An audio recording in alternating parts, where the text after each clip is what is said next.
Good evening. I trust you're all doing well. This presentation is called Jesus' Birthday Revealed. We are quickly going to look at the full moon calendar and the prophetic calendar. Then we are going to look at the timeline on which Jesus' birthday is revealed through the Revelation 12 sign and the full moon calendar.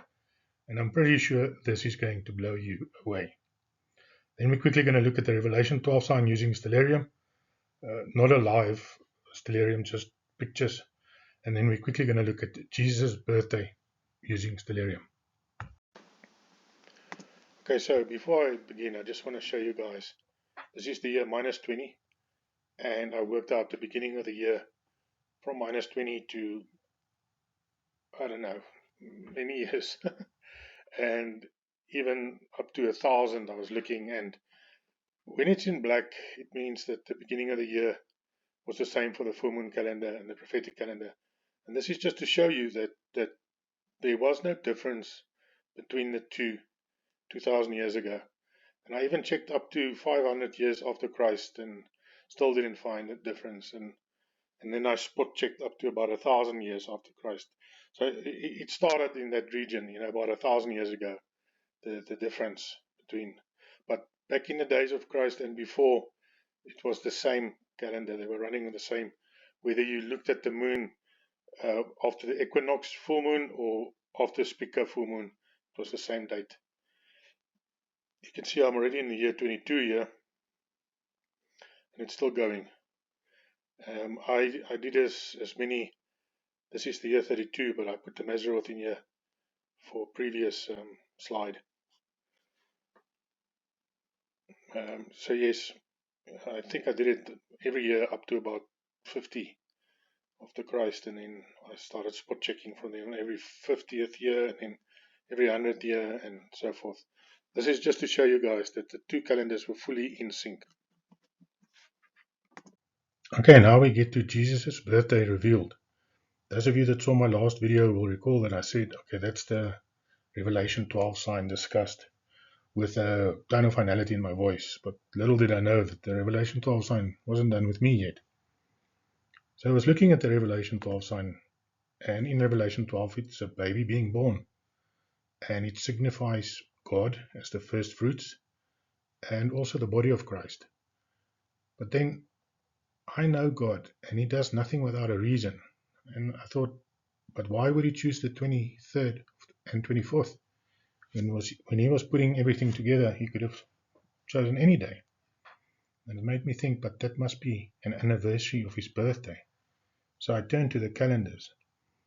And on the 24th of September, 3 BC, on the Feast of Trumpets, on the full moon calendar and the prophetic calendar, I believe is God's birthday.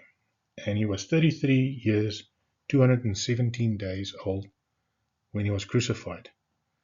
So that is also 12,270 days, sort of like 12 years and 270 degrees. But from His birthday, there is 2,027 years to the 8th year anniversary of the Revelation 12 sign in 2025.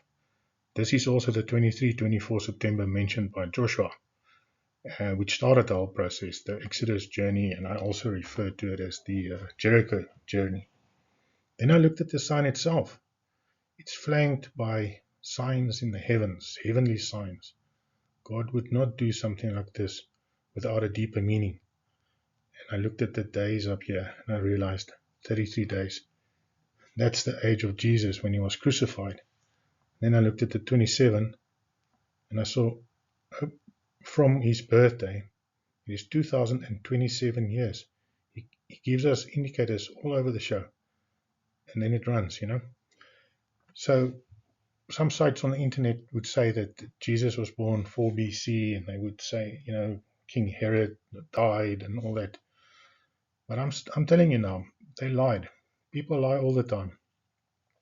They're lying to us now, the people in power. I believe firmly that this is Jesus' birthday on the Feast of Trumpets, 1st of Tishri. Very important day, very well-known day. And this was an anniversary of His birthday, and he would choose it like that. He's the creator.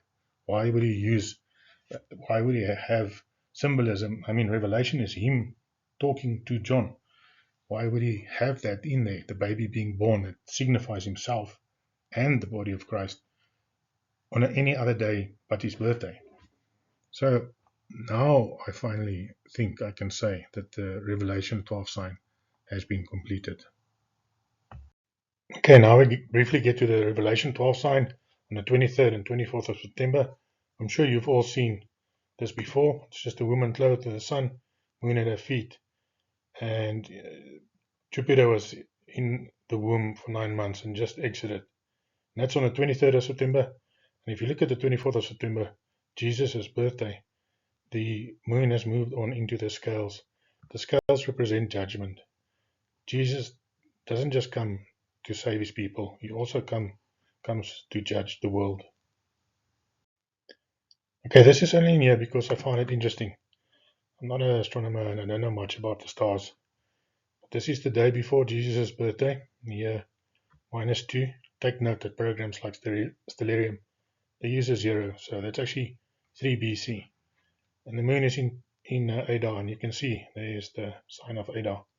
And then on Jesus' birthday, the moon has basically progressed to Nisan. And Nisan is the start of the beginning of the year. And you can see that is right, going into the beginning of Nisan. Very interesting. And this is the position of the sun on the day Jesus was born. Now, like I said, I'm not an astronomer, so I don't know much about the meaning of things. But you can see a lure here. And this was perhaps a foreshadowing of what was to come 2027 years later. Here you can see the moon and the beep, or the star Spica, in the beginning of this year. I was just wondering whether the people that had dreams about 2 moons, if this was what they saw. But anyway, guys, that's it from me. Have a blessed evening and goodbye.